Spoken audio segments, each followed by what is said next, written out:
this is Mr. Lenz here from Lenz Family Farms, backyard farm here in Stockton, California.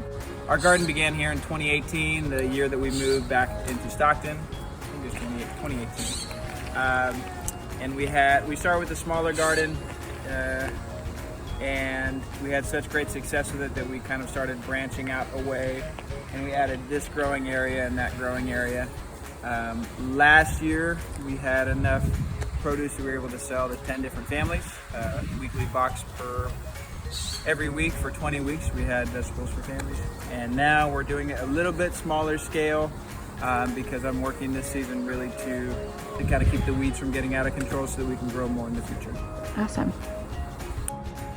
We're standing in the middle of one of our main growing areas this summer. We've got some peppers, squash, and eggplant, and we had some lettuces growing over there earlier. Behind me you have we call it our orchard. We've got about 9 fruit trees, peaches, apricots, lemons, limes, grapefruit, cherries, and blood oranges. Over on that side of the plot we've got our tomato area. Well, tomatoes and cucumbers we have grown on this side. This is a trellis system I built 2 years ago. I'm just gonna harvest a squash right here. Got a couple plants growing in this bed. These ones are getting a little bit big. They'll still taste fine, but we've got a yellow zucchini here. You know, I actually started growing vegetables in the classroom my second year teaching, so maybe 5 or 6 years ago. We started growing seeds in the classroom along a nice big window, and it was really exciting just to watch the seeds grow. And then I kind of took what we were doing in class and did a little bigger in my backyard. And then when we moved out of where I was teaching before in Connecticut, we transitioned to Stockton, and we were working on a farm nearby. So I worked on a farm for 6 months, and then I said, you know, this really isn't that complicated.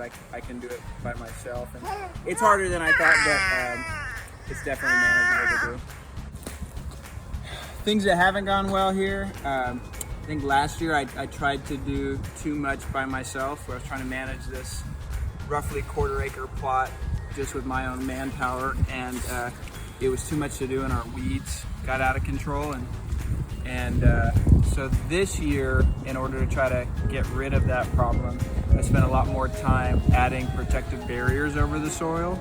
So we have some landscape fabrics. It's like a very thin cloth that goes over the soil that prevents weeds from going through.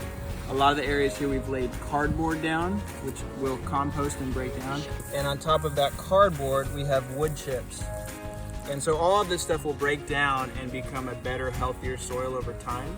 But the great thing in the meantime is that there's no raw exposed soil. And that raw and exposed soil, when you have weed seeds or seeds from weeds that come around and land in your soil, it's going to start growing and producing that weed and overtaking your garden. But because we've covered the soil here with these wood chips and or the cardboard, it's like protecting the soil. It's a blanket over the soil. And then when I want to plant something, I will just pull away that wood chip and that soil, get down to where the cardboard is, which is farther than I remember, and you can just cut into that soil there, and it'll grow great right out of that. But it's protected. Plans for the future, we'd like to continue to grow some vegetables still here, some seasonal vegetables. We'd like to switch, however, to more perennials, more plants that are permanent, such as fruit trees, blueberries, grapes.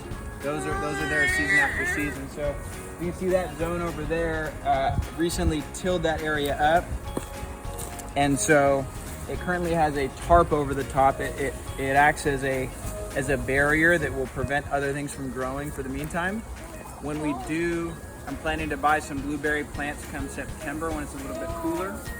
And we're planning to plant about 50 to 60 blueberry bushes in that area. And then we might do some grapes here or just some more fruit trees in this area.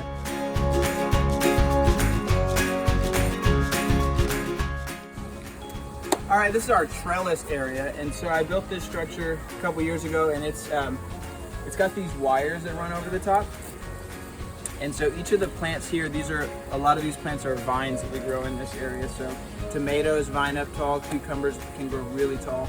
And so Normally, if you just grow these without some type of way to come up, like a cage or something, one plant can spread out and take over everything, but this is a much more space efficient way. We're growing vertically, so you can put more plants inside of an area here. So each of these are their own tomato plants. Almost.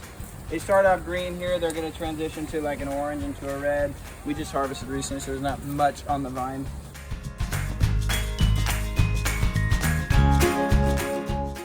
We have some cucumbers as well.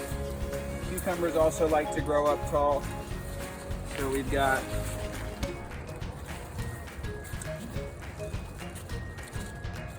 a nice Armenian cucumber here.